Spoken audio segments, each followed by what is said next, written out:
Shalom, selamat pagi Bapak Ibu Saudara yang dikasihi Tuhan. Kita jumpa kembali dalam Renungan Manarema. Sebelumnya kita akan sama-sama berdoa terlebih dahulu. Bapa, mengucap syukur untuk kesempatan yang masih kami dapatkan untuk kembali mendengar kebenaran firman-Mu melalui Renungan Manarema. Urapi hamba-Mu dan urapi semua yang mendengar kebenaran ini. Roh-Mu yang kudus menerjemahkan, membukakan pewahyuan lebih dari yang hamba-Mu bisa sampaikan pagi ini. Dan biar dengan pertolongan Roh-Mu yang kudus kami hidup dalam tuntunan firman-Mu. Dalam nama Tuhan Yesus kami sudah berdoa. Haleluya. Amin. Bapak Ibu saudara sekalian, pagi ini kita akan sama-sama belajar sebuah kebenaran yang saya beri tema jalan saja. Markus 16 ayat 2 sampai ayat yang ketiga. Markus 16 ayat 2 sampai ketiga. Dan pagi-pagi benar pada hari pertama minggu itu, setelah matahari terbit, pergilah mereka ke kubur. Mereka berkata seorang kepada yang lain, siapa yang akan menggulingkan batu itu bagi kita dari pintu kubur? Bapak Ibu saudara yang dikasihi Tuhan, Maria Magdalena, Maria, ibu Yakobus dan Salome adalah saksi pertama sekaligus saksi kunci dari kebangkitan Yesus Kristus. Wanita-wanita ini adalah orang-orang pertama yang menyaksikan sendiri kubur Tuhan Yesus yang sudah kosong, dan mereka bertemu dengan malaikat yang mengatakan bahwa Tuhan Yesus telah bangkit. Dari ketiga mulut wanita ini, Petrus dan teman-temannya kemudian mengetahui peristiwa kebangkitan itu dan kemudian memberitakannya dari timur sampai ke barat. Memang akhirnya Tuhan Yesus menampakkan diri kepada para murid. Bagaimanapun berita kebangkitannya pasti akan tersebar. Tapi mari kita perhatikan sikap dari tiga wanita yang menjadi saksi pertama kebangkitan Kristus. Awalnya mereka ke kubur untuk meminyaki Tuhan Yesus dengan rempah-rempah yang mereka beli. Mereka juga berpikir dan sempat bingung siapa yang akan menolong dan atau membantu membuka batu penutup kubur yang sangat besar itu. Tapi meski melihat ada halangan, mereka tetap memutuskan untuk ke kubur dengan membawa rempah-rempah yang sudah dibelinya. Mereka berpikir yang penting jalan dulu, melangkah ke kubur dulu.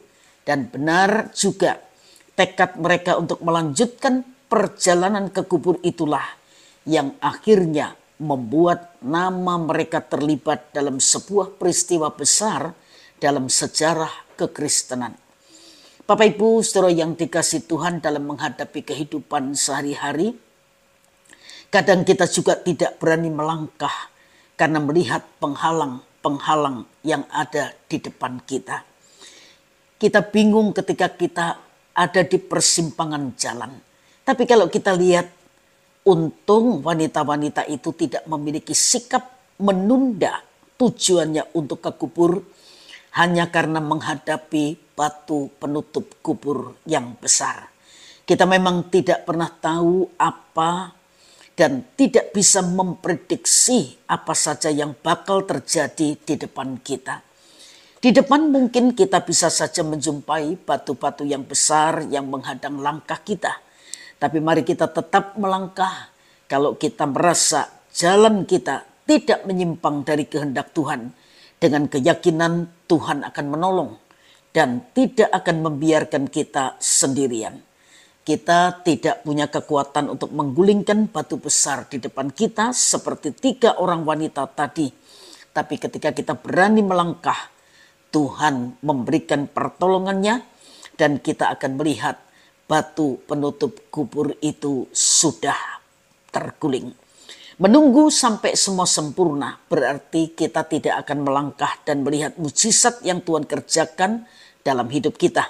Kalau kita yakin sekali lagi apa yang kita lakukan sudah sesuai dengan kehendak Tuhan, mari tetap melangkah maju. Tuhan pasti akan menolong kita dan kita akan melihat mujizat yang Tuhan kerjakan. Tuhan memberkati Bapak Ibu saudara sekalian dan mari kita sama-sama berdoa. Bapa mengucap syukur buat kebenaran firman-Mu yang terus mengingatkan kami. Seringkali kami ada di persimpangan jalan, kami sulit untuk memutuskan kemana kami harus melangkah. Tapi lewat kebenaran firman-Mu, biar firman ini terus meneguhkan kami. Ketika kami yakin kami dalam posisi kehendak Tuhan, biar kami memiliki keberanian untuk maju melangkah. Yakin Tuhan tidak biarkan kami sendiri dan Tuhan pasti akan memberikan pertolongan dan menyatakan mujizat-Nya. Terima kasih Tuhan, berkati setiap kami yang sudah mendengar kebenaran ini dan biar renungan pagi hari ini terukir di hati kami dan hamba berdoa biar Roh-Mu yang kudus berbicara lebih jauh dari apa yang hamba-Mu bisa sampaikan dan kebenaran ini menuntun kami langkah demi langkah tetap ada dalam kehendak Tuhan. Aktivitas kami selanjutnya kami terus mohon Tuhan campur tangan, Tuhan memberkati sehingga apapun yang kami kerjakan kami memiliki damai sejahtera di dalam Tuhan. Dalam nama yang ajaib yaitu nama Tuhan Yesus Kristus kami sudah berdoa. Haleluya. Amin. Selamat pagi, Tuhan memberkati Bapak Ibu saudara sekalian.